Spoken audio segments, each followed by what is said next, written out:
जय हिंद साथियों, कैसे हैं आप सभी। स्वागत है आपका अपने यूट्यूब चैनल हिस्ट्री प्लस पर।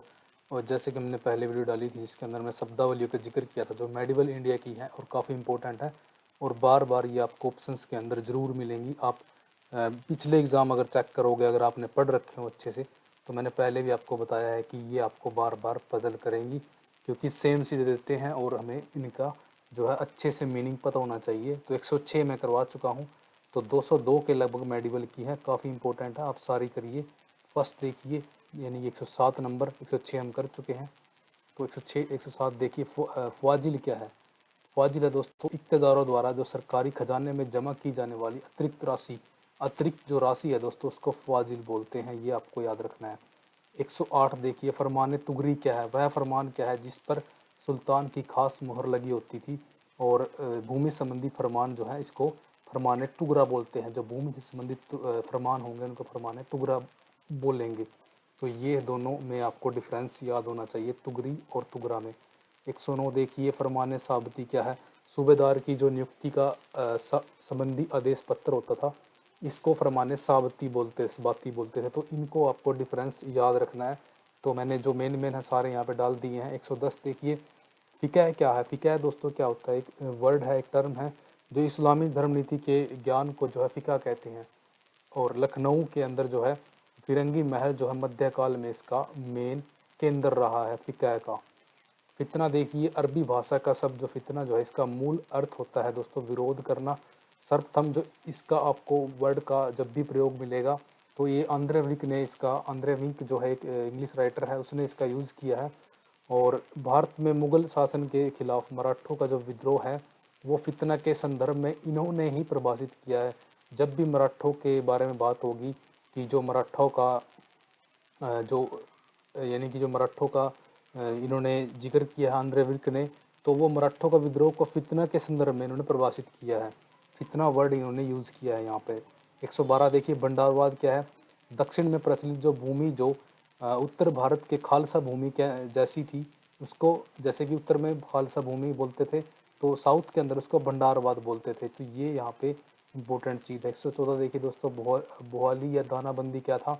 ये भू राजस्व निर्धारण की एक प्रणाली को भौली या दानाबंदी कहा गया है। इसमें भू राजस्व निर्धारित किया जाता था, भौली प्रथा या दानाबंदी।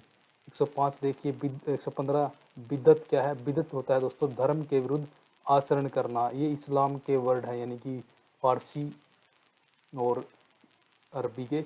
116 देखिए, बक्काल क्या है। बक्काल दोस्तों अनाज के व्यापारी को बक्काल बोलते थे। हमारे आसपास में भी हमने इस वर्ड को सुना हुआ है, बक्काल यहाँ रहते थे इस एरिया के अंदर। 117 देखिए, जो बरावर्दी क्या था। अनियमित वेतन पर काम करने वाले सैनिक को जो है बरावर्दी बोलते थे। 118 देखिए, फ्यूडलिज्म किसे बोलते थे, तो सामंतवाद। इंग्लिश में इसको फ्यूडलिज्म बोलते हैं, हिंदी में सामंतवाद। तो ये लैटिन शब्द फ्यूडम से उत्पन्न हुआ है और इसका अंग्रेजी का अनुवाद इसको फीफ बोलते थे। आपने पढ़ा ही होगा, जब वर्ल्ड हिस्ट्री की बात करते हैं उसमें फीफ वर्ड बहुत बार आता है। तो बंजारा किसको बोलते थे, ये घुमक्कड़ अनाज व्यापारी को बोलते थे। 120 देखिए, बलाहार किसको बोलते थे, साधारण किसान को बलाहार बोलते थे। इसकी दोस्तों पीडीएफ अगर लेना चाहते हो आप तो टेलीग्राम पे जुड़ सकते हो, लिंक टेलीग्राम का नीचे मिल जाएगा। तो वहाँ पे ये आप पीडीएफ डाउनलोड कर सकते हो, आपको मैं वहाँ पे अभी प्रोवाइड करवा दूँगा। 121 देखिए, बैत उल जो हिकमत है, इसको ये क्या था, ये खलीफा उल जो खलीफा था अल मामून, उसके द्वारा अरबी भाषा में अनुवाद करने के लिए बगदाद में खोला गया ज्ञान ग्रह था। इसको बैतुल हिकमत बोला गया है। बैतुल हिकमत दोस्तों कई बार ये चीज़ें हमें ऑप्शन में दे दी जाएंगी कि आप जो है इन दोनों में से फाइंड आउट कीजिए कि कौन सा वर्ड क्या है। तो ये आपको याद होना चाहिए कि ये बैतुल हिकमत एक अरबी भाषा में अनुवाद करने के लिए बगदाद में खोला गया ज्ञान ग्रह था, बैतुल हिकमत, याद रखना है आपको।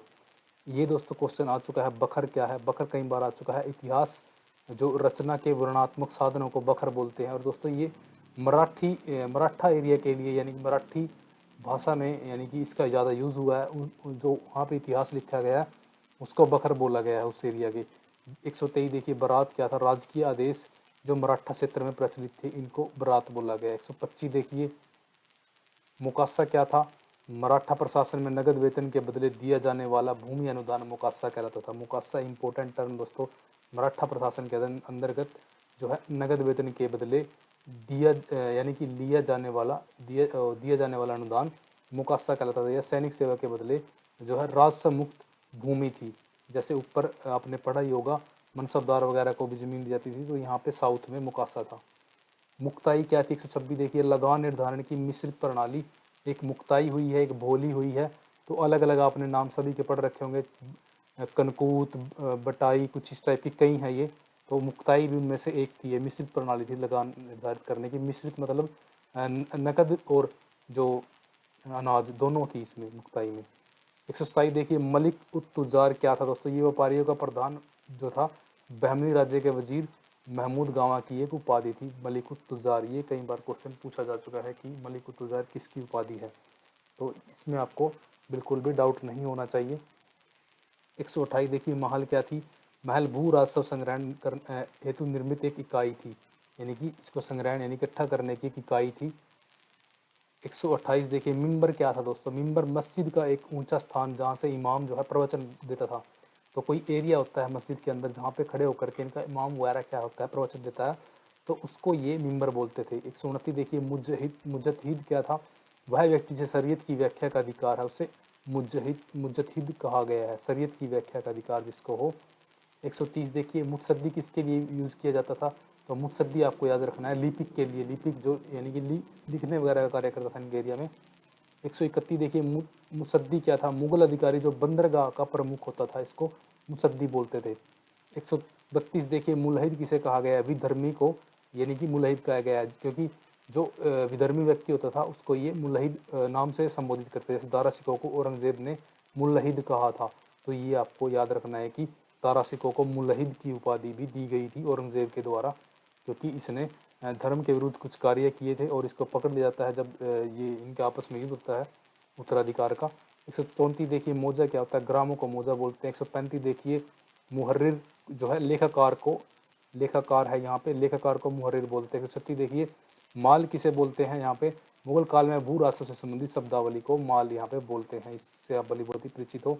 137 देखिए, मोलिम किसे कहते थे, मुगल जहाज़ों पर नियुक्त एक कर्मचारी जो दिशा का बोध करता था उसे मोलिम कहते थे। मोलिम इंपॉर्टेंट टर्म है दोस्तों, जो दिशा का बोध करता था कि किस दिशा में हम जा रहे हैं, किस दिशा में हम आ रहे हैं, तो उसको मोलिम बोला गया है। इंपॉर्टेंट है, इनको आप कुछ तरीके से याद रखते हो। 138 देखिए, मुकद्दम कौन था, ये ग्राम अधिकारी था, यानी कि जमींदार भी था, इसको जमींदार भी बोलते थे मुकद्दम को, जिनको खूद चौधरी देशमुख भी एरिया के हिसाब से कहीं पे इनको खूद कहा जाता था, कहीं पे इनको चौधरी और कहीं पे इनको जैसे साउथ में देशमुख कहा जाता था।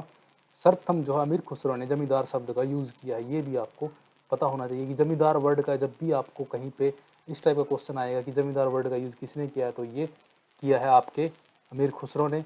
मुजद्दीद जो है किसे बोलते हैं, तो ये इस्लाम के सुधारक को बोलते हैं। मुजद्दीद जो एक अकबर के टाइम में भी हुआ है, जिनकी बुक है, अभी उसका नाम याद नहीं आ रहा, आप उसको सर्च करना तो वो मिल जाएगा। उसकी उपाधि भी मुजद्दीद थी, जिसने छिप कर कुछ इतिहास लिखा था, अभी नाम दिमाग में नहीं आ रहा दोस्तों, आप कमेंट कर देना अगर आपको याद हो। 140 देखिए, मुकाता प्रथा क्या थी, मुकाता का मतलब यहाँ पे दोस्तों ठेकेदारी से था, ठेकेदारी प्रथा थी ये। इसमें मुगल काल में क्या था, इजारेदारी भी इसको कहा गया है। इजारेदारी पे दोस्तों कई बार क्वेश्चन आ चुका है नेट में, मैं आपको बार बार बता रहा हूँ। इजारेदारी बहुत बार पूछा जा चुका है कि किस राइटर ने इसको इजारेदारी कहा है, किसने इसको क्या कहा है, तो ये चीज़ें आपको अच्छे से पढ़ के जानी है। सल्तनत काल में सर्वप्रथम जो है मोहम्मद बिन तुगलक ने जो है मुगल काल में और शाहजहाँ ने कृषि के क्षेत्र में इजारेदारी प्रथा का प्रचलन किया था। सल्तनत में मोहम्मद बिन तुगलक ने और मुगल काल में जब बात होगी तो शाहजहाँ ने जो है ठेके पर इजारेदारी का स्टार्टिंग की थी। 141 देखिए, मुफ्ती कौन होता है, मुफ्ती होता है दोस्तों काजी का सहायक, कानून का व्याख्याकार, और इसी के आधार पर क्या है काजी निर्णय देता है। और इतिहासवेता अब्दुल कादिर बदायूनी ने जो है शाही दरबार के अंदर मुफ्ती के रूप में कार्य किया है। बदायूनी एक ऐसा व्यक्ति हुआ है जो अकबर के टाइम में हुआ है और इसने जो है मुफ्ती के रूप में भी कार्य किया है। 142 देखिए, महानायकाचार्य क्या था, विजयनगर में जो नत्वार सभा के कार्यों का पर्यवेक्षण करने हेतु महानायकाचार्य की नियुक्ति होती थी। नत्वार एक सभा होती थी, वहाँ पर उनके कार्यों को ये परीक्षण करता था।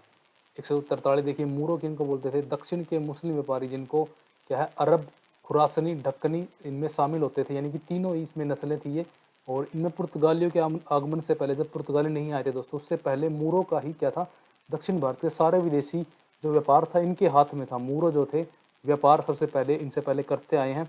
तो आपको जब भी इस टाइप का कोई भी ऑप्शन आए कि पुर्तगालियों से पहले जो है दक्षिण में व्यापार कौन करता था, तो मूरो वहाँ पे आंसर होगा।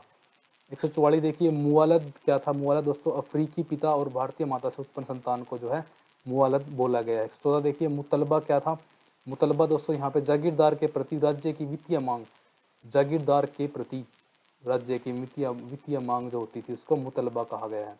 मैमार दोस्तों भवन निर्माता, आपने कई बार पढ़ा होगा मैमार शब्द, ये भवन निर्माता। 146 देखिए महोत्सव क्या होता था दोस्तों, ये लोक आचरण का अधिकारी होता था और यह वाट और माप का भी नियंत्रक था, यानी कि वाट माप यानी कि माप तोल का भी नियंत्रण करता था। जैसे कि आप अलाउद्दीन खिलजी के टाइम में जब देखते हो, इसने बाजार व्यवस्था से इसने इसको जोड़ दिया था महोत्सव को, और ये क्या करता था बाजार व्यवस्था के ऊपर नज़र रखता था।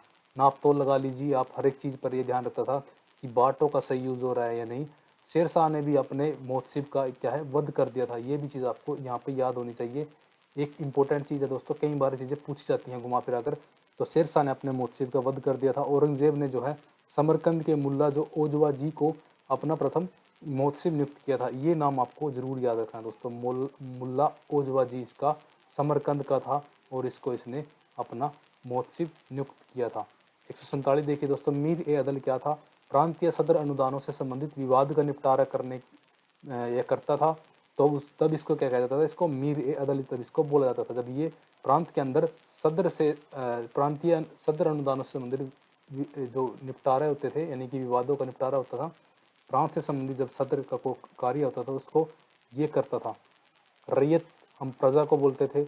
139 देखिए रैयती क्या था। रैयती दोस्तों वह क्षेत्र था जिसमें कोई जमींदार नहीं था, और यहाँ पे क्या था भू राजस्व वसूल करना अधिक आसान होता था और लाभप्रद होता था, इसको रैयती बोला गया है इस क्षेत्र को जहाँ पे जमींदार नहीं था। इम्पोर्टेंट है दोस्तों, रैयती वह क्षेत्र जहाँ पे कोई जमींदार नहीं था और यहाँ से भू राजस्व वसूल करना आसान भी था और लाभ का भी था। लाभ इसलिए होता था क्योंकि जमींदार तो था ही नहीं, तो खुद जितना चाहता था माल वो रख लेता था इकट्ठा करने वाला। 150 देखिए रेई या रे क्या था, राई या रे, जो निर्धारित जो राजस्व की फसल दरों की सूची जो थी उसको राई या रे बोला गया। चंगेज खान ने फारस में रे का प्रचलन किया था। सबसे पहले अगर बात होंगी राई या रे की, तो चंगेज खान ने इसका प्रचलन किया था, ये आपको याद होना चाहिए। जबकि भारत में इसका प्रथम प्रयोग शेरशाह ने किया है, जिसे अकबर ने भी लागू किया। राई रे आपको याद होना चाहिए, राई रे एक ही नाम है दोनों का। तो चंगेज खान और उसके बाद शेरशाह यहाँ पे भारत के अंदर। 151 देखिए मुकदमे किसको बोलते हैं दोस्तों, मुकदमे बोलते थे अग्रगामी सेना को मुकदमे बोला गया है। मुकदमे जैसे आज का वर्ड अगर दूसरे वे में देखते हैं तो आज इसको मुकदमे आप समझते हो, मुकदमे आज के वर्ड के हिसाब से, और जब उस टाइम में इसकी बात करते हैं तो मुकदमे अग्रगामी सेना। मख्फी क्या था दोस्तों, एक उपनाम जो कवित्रियाँ धारण करती थी, आपने इसको कई बार पढ़ा होगा कि मख्फी का अर्थ होता है गुप्त। इसको जहांरा बेगम ने भी यूज़ किया है, जो जहांगीरा बेगम थी ये इसके नाम से कविताएं करती थी, और जेबू निसा ने भी दीवाने मख्फी की रचना की है। तो आपको यहाँ पे पजल नहीं होना है कि जेबू निसा ने क्या किया है, जेबू निसा ने जो है दीवाने मख्फी की रचना की है। अगर आप के सामने ऐसा क्वेश्चन आए कि दीवाने मख्फी की रचना किसने की और ऑप्शन में जहांरा और जेबू निसा हो, तो आपको जेबू निसा याद रखना है, ना कि जहांरा। जहांरा का नाम था लेकिन जेबू निसा ने इसकी रचना की थी। मावस दोस्तों होता है किलेबंद गांव, यानी कि उपद्रवी जो गांव होता है उसको मावस एरिया बोलते हैं। मावास यानी कि जो विद्रोह वगैरह करते रहते हैं, कर वगैरह देने से मना करते रहते हैं। 154 देखिए यश क्या होता है दोस्तों, ये चंगेज खान की नियमावली को यस्सा कहा गया है। आपने इसको बहुत बार पढ़ा होगा जब आप चंगेज खान के बारे में पढ़ते हो। इसी के अंदर ही मनसबदारी वगैरह का भी इसके अंदर जिक्र मिलता है, यश जो चंगेज खान की है।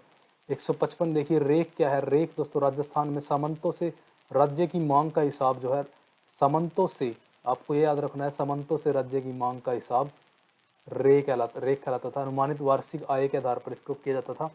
156 देखिए रोगन ए जहांगीर क्या है। रोगन ए जहांगीर दोस्तों जिसको असमत बेगम व नूर जहां ने जिस इत्र को तैयार किया था उसको जो है इन्होंने नाम दिया था रोगन ए जहांगीर। तो आपसे यही पूछा जा सकता है कि जो इत्र इन्होंने तैयार किया था उसका नाम क्या था, तो ये रोगन ए जहांगीर था। लीवान किसको बोलते हैं दोस्तों, लीवान बोलते हैं बैठक को। जो हमारे आजकल आपने बैठक वर्ड बहुत ही फेमस है, तो उसको लीवान वर्ड आप एक याद कर लीजिए, लीवान दीवान, उसमें बैठक में दीवान, इस टाइप से आप इसको याद रख सकते हो। बाहरी कमरा। 158 देखिए लाल वस्त्र, आपने कई बार जब पढ़ा होगा स्टार्ट करते हो जब आप मेडिवल को, तो उसके अंदर आपने पढ़ा होगा कि रजिया सुल्तान जो है लाल वस्त्र पहनकर जनता के सामने जाती है और न्याय की मांग करती है कि मेरे पिता ने मुझे उत्तराधिकारी बनाया था और अब जो है मेरे भाई ने मुझसे जो है गद्दी छीन ली है। तो 159 का देखिए, वली किसको बोलते हैं दोस्तों? वली अहद बोलते हैं युवराज, युवराज को वली अहद बोला गया है, युवराज के लिए यूज होता है ये वर्ड। 160 देखिए, वजह किसे कहते हैं? भू राजस्व अनुदानों द्वारा देय वेतन जो इसे प्राप्त करता था वह वजहदार कहलाता था। वजह होती थी दोस्तों भू राजस्व अनुदानों द्वारा देय वेतन, यानी कि भू राजस्व जो अनुदान होते थे उनका जो वेतन होता था देय, उसको वजह बोलते थे और वजहदार उसको लेने वाले को बोलते थे। वकील ए दर किसे बोलते थे? जो राज परिवार के प्रबंध एवं हेतु नियुक्त सबसे बड़ा अधिकारी होता था उसको वकील ए दर, आप इससे भी समझ सकते हो, वकील ए दर यानी कि दरबार का वकील, और जो राज परिवार के सभी कार्य को जो प्रबंध करता था। 162 देखिए, विलायत किसे बोलते हैं दोस्तों? चिश्तियों द्वारा जो प्रचलित राज्य नियंत्रण से मुक्त आध्यात्मिक क्षेत्र को विलायती कई बार आ चुका है और आपको इसको अच्छे से याद करना चाहिए। चिश्तियों ने इसको यूज़ किया है और नियंत्रण से मुक्त आध्यात्मिक क्षेत्र इसको बोलते थे। और सल्तनत युगीन जो प्रांतों को विलायत कहा गया है, सल्तनत युगीन जो प्रांत हैं उनको भी विलायत यहाँ पे कहा गया है। लेकिन ये जो है सूफियों से संबंधित वर्ड है। खान का आपने पढ़ा होगा जहाँ पे ये रहते थे। और ऐच्छिक दान को फतू बोलते हैं, फतू आपने कई बार सुना होगा, फतू एक वर्ड है, फतू ऐच्छिक दान यानी कि स्वेच्छा से दिया गया दान। तो कई इनकी टर्म है वो आपको सारी ही पता होनी चाहिए कि क्या किसके लिए यूज़ की गई है। 163 देखिए दोस्तों, वैत उल माल जो है ये राज्य के कोष के लिए यूज़ किया गया है। वैत उल माल राज्य का कोष, उसके लिए ये वर्ड यूज़ किया गया है। वर्गीगिरी आपने कई बार पढ़ा होगा, गुरिल्ला युद्ध पद्धति को जो है वर्गीगिरी कहा गया है। और मलिक अंबर ने वर्गीगिरी यानी कि गुरिल्ला युद्ध पद्धति की स्टार्ट की थी। उसके बाद शिवाजी के पास, फिर आगे जयसिंह। तो ये आगे आगे आते आते जब भी बात होगी तो स्टार्टिंग मलिक अंबर से हुई है इसकी। 165 देखिए, वर्ग व्यय क्या था दोस्तों? वर्ग व्यय हुआ था शहजादियों द्वारा बेगमों को भरण पोषण के लिए प्रदत्त जागीर को जो है वर्ग व्यय कहा गया है। वर्ग व्यय की बात हो रही है।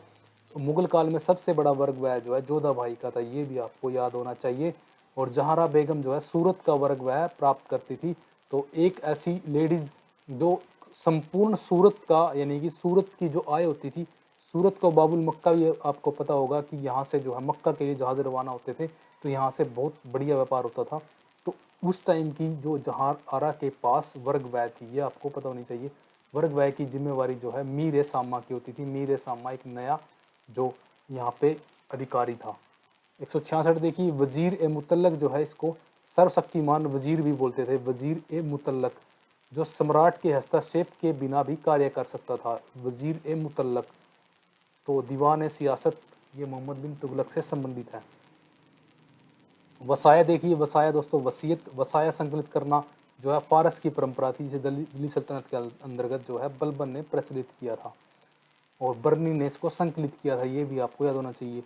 168 देखिए, वालाशाही क्या था? बादशाह के जो निजी अंगरक्षक होते थे उनको वालाशाही, बल से भी आप याद रख सकते हो, बाल शाही, शाही बल, बलशाही, इस टाइप से। 169 देखिए, वकील दर कौन था दोस्तों? ये शाही महल तथा सुल्तान के विशेष कर्मचारियों का प्रबंध करने वाला सबसे बड़ा अधिकारी वकील ए दर, आपने भी थोड़ी देर पहले ही पढ़ा होगा। यही पद जो है मुगल काल में सामा कहलाया आगे जा करके। शाह बंदर कौन होता था? तो ये बंदरगाह का प्रभारी अधिकारी शाह बंदर होता था। वजीफा क्या होता दोस्तों? राजस्व मुक्त जमीन को जो है वजीफा बोलते थे। 172 देखिए, वन कट्टी क्या था? मुगल काल में नई भूमि जोतने की जो खेती योग्य बनाने के लिए वन कटी नामक तरीका अपनाया गया था, इसको वन कटी बोला गया है। 173 देखिए, शेख ज़ादा या हिंदुस्तानी, ये भारतीय मुसलमानों को सामूहिक रूप से शेख ज़ादा या हिंदुस्तानी कहा जाता था। तो शेख ज़्यादा हिंदुस्तानी, आपको ये इतना पता ही है इस चीज़ का। शिष्ट देखिए, विजयनगर राज्य में भू कर को शिष्ट कहा जाता था। सारे ही एग्ज़ाम दोस्तों यूजीसी नेट के मैंने डाल रखे हैं। जल्दी ही हमारा एग्ज़ाम नवंबर के फर्स्ट वीक या सेकंड वीक में हो जाएगा। तो आपको अगर जितने भी पुराने पेपर देखने हैं तो मैंने सारे डाल रखे हैं। अगर आपको PDF चाहिए तो आप वो साइट पर जा करके डाउनलोड कर सकते हो। मैंने दोस्तों सारे ही जितने भी आज तक हुए हैं सारे ही पेपर जो हैं अच्छे से डिटेल से करा रखे हैं। अगर आप खुद देखना चाहो तो मैं लिंक भी आपको नीचे दे दूंगा, आप लिंक से वहाँ पे चेक कर सकते हो। 175 देखिए, शशगनी क्या था? ये 6 जीतल के मूल्य की मुद्रा को शशगनी बोला गया है। सदका दोस्तों एक प्रकार का दान था, जैसे ईद का दान होता है उस टाइप से सदका एक प्रकार का दान था। अगर दान वर्ड में आपको ऑप्शन में सदका दिखेगा तो आपको इसको ये पता होना चाहिए कि सदका क्या चीज़ है। कई बार ये अलग अलग इस टाइप के वर्ड डाल देते हैं तो हमें पजल नहीं होना है, आपको याद होने चाहिए चीज़ें। 177 देखिए, सर इंजाम क्या था? मराठा प्रशासन में भू अभिहस्तांता जो था सर अंजाम कहलाता था, ये मराठा प्रशासन में था। 178 देखिए सप्तदलाक्ष क्या था, चौहानों का जो उदय हुआ वो जंगल देश में हुआ था, और इससे क्या है बाद में सप्तदलक्ष या 1.25 लाख ग्राम भी कहा गया है। और बाद में आपको पता है इनकी राजधानी चेंज हो गई थी, अजमेर हो गई थी सप्तदलक्ष की जगह पे। 179 देखिए सिवने निगार क्या था, यह मुगल अधिकारी था जो जागीरदारों की गतिविधियों पर नियंत्रण रखता था। ये क्वेश्चन दोस्तों मैं आपको बता दूं ये भी पीजीटी के अंदर आया हुआ है, अभी लेटेस्ट क्वेश्चन था ये कि सिवने निगार क्या कार्य करता था। सेम डिट्टो आया हुआ है, वह अधिकारी जो जागीरदारों की गतिविधियों के ऊपर नियंत्रण रखता था, ये ऑप्शन दिया गया था। सेम से ऑप्शन दिए गए थे मिलते जुलते, लेकिन राइट आंसर ये था, बच्चों ने गलत किया था ये। 180 देखिए दोस्तों सयूरगुल क्या था, ये क्वेश्चन जो है आ चुका है यूजीसी नेट के अंदर, सयूरगाल क्या है। क्योंकि मैं आपको बता दूं लास्ट 2 साल पहले क्वेश्चन आया था जिसके अंदर पूछा गया था कि इनमें से कौन सी भूमि जो है मदते मास यानी कि जो है इस टाइप से पूछा गया था कि लगान मुक्त भूमि है, तो सयूरगाल ऑप्शन में था। बच्चों ने पहली बार पढ़ा था और सयूरगाल ही उसका लगाया है, लेकिन सयूरगाल जो है लगान मुक्त जमीन है दोस्तों पहले से ही। तो आप पढ़िए कि मध्य मास के रूप में जो लगान मुक्त जमीन है उसको सयूरगाल बोलते थे। इसे हिंदू राज्यों में शासन और राजस्थान में शासन या मुआफी भी कहा गया है। और इसे मिल्क आइमा इम्मा, ये नाम आपको याद होना चाहिए, मिल्क आइमा इम्मा जो है इनको कहा गया है। इमलाक जो है कर मुक्त भूमि होती थी, इमलाक भी एक भूमि होती थी जो कर मुक्त थी।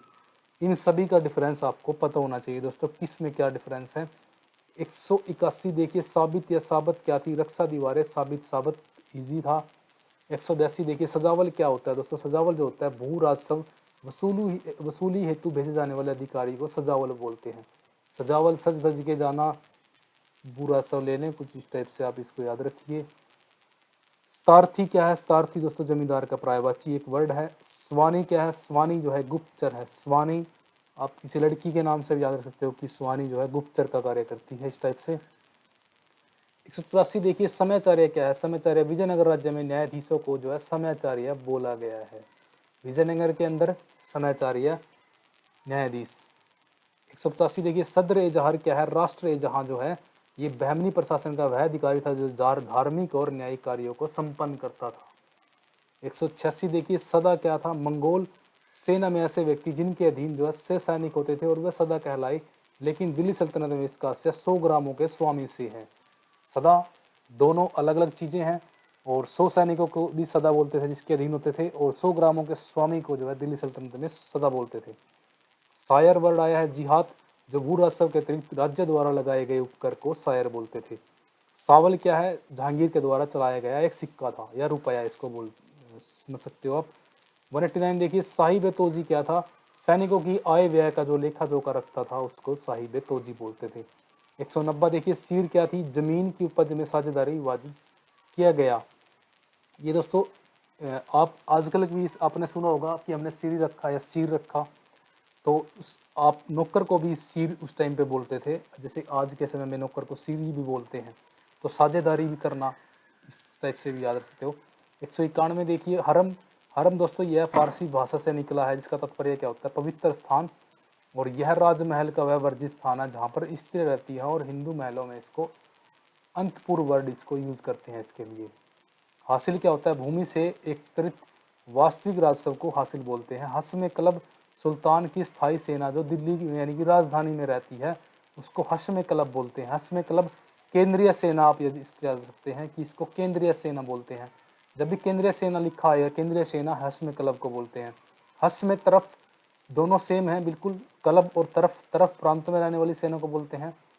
हकूक ए खूती जो है जमींदार जो है किसानों से लगान के अतिरिक्त जो वसूलते थे उसे हकूक ए खूती कहलाता था, क्योंकि जो जमींदार होते थे वो किसान के लगान के अतिरिक्त जो उससे एक्स्ट्रा वसूलते थे ये इनका हक होता था। हकूक इससे याद रख सकते हो आप कि जमींदार अपने पास इसको रखता था। सरथम अलाउद्दीन जो खिलजी ने इसको बंद कर दिया था और जो है सीधा किसानों से संपर्क रखा था अलाउद्दीन खिलजी ने। 196 देखिए शोहरत आम क्या था, सार्वजनिक निर्माण विभाग जो है इसको शोहरत आम बोलते थे। और सल्तनत युग में फिरोज तुगलक एवं मुगल युग में शाहजहां ने जो है अलग से सार्वजनिक निर्माण विभाग का जो है गठन किया था। और जब आप बात करोगे मॉडर्न एरिया की, तो मॉडर्न टाइम के अंदर डलहौजी ने शोहरत आम या आप सार्वजनिक निर्माण विभाग का गठन किया था। हजरत आला जो है सुल्तान का व्यक्तिगत कोष को जो है हजरत आला, और हजरत आला दोस्तों एक जो है एक राजा की या एक सुल्तान की भी उपाधि है। मैं आपको बता दूं सल्तनत युग में से है, तो आपको बताना है कि इसका आंसर क्या होगा। आपको कमेंट करना है कि ये किसकी उपाधि थी। दो ऑप्शन आपको देता हूं मैं, ये या तो सैयद सुल्तान इसका आंसर है, सैयद सुल्तानों में से इसका आंसर है, या सेकंड आप ले लीजिए तुगलक सुल्तानों में से। अब आपको इजी हो जाएगा, इन दोनों में से आपको बताना है कि सैयद है या तुगलक है, कौन सा सुल्तान है वो जिसको हजरत आला की उपाधि है, जिसकी काफ़ी इंपॉर्टेंट उपाधि है दोस्तों। कमेंट जरूर करना, बताना कि किसकी है। 198वां देखना, यजकी या तलेया क्या था, सेना के गुप्तचरों को यजकी या तलेया बोलते थे। हुक्मनामा क्या है दोस्तों, राजपूत राज्य द्वारा नए उत्तराधिकारी से वसूला जाने वाला उत्तराधिकार शुल्क को हुक्मनामा बोलते हैं। राजपूत राज्य का जो नया उत्तराधिकारी बनता था उसको हुक्मनामा नामक क्या है उत्तराधिकारी शुल्क देना होता था। हुक्मनामा आपको याद होना चाहिए। ये हुक्म हासिल क्या होता है, उपज में साझा, यानी कि साझा में मतलब आप समझते ही हो। 201 देखिए, हस्म ए बहिलास जो है दफ्तर ए फजीलात दोनों ही सेम है। गयासुद्दीन तुगलक के द्वारा जो है इसको सृजित किया गया था। सैनिकों से संबंधित रजिस्टर था ये, जिसको सैनिकों के जो आय व्यय का ब्यौरा इसमें रखा जाता था हस्म बहिलात के अंदर। 202 देखिए, और वीडियो यहाँ पे ख़त्म हो जाएगी दोस्तों। अब हस्बुल हुक्म क्या है, बादशाह की ओर से जारी जो आदेश होते थे शाही आदेश, उनको हस्बुल हुक्म कहा गया है। तो ये है दोस्तों हमारे 202 हमारी इंपॉर्टेंट शब्दावलियाँ। 2 वीडियो मैंने कंप्लीट कर दी हैं, मुग़ल काल और जो हमारा सल्तनत काल है दोनों की। तो अब रह गई हैं दोस्तों हमारी जो है एंशिएंट टाइम की, जल्दी उसको मैं कवर कर दूंगा, डाल दूंगा यहाँ पे। और ये दोस्तों अगर आप चैनल पर नए हैं तो सब्सक्राइब जरूर करें। PGT STOGC नेट के लिए PhD की जहाँ जहाँ नई सीट निकलती है तो वो भी मैं अपडेट आपको देता रहता हूँ। तो मिलते हैं हमारे दोस्तों नेक्स्ट वीडियो में। जय हिंद, वंदे मातरम।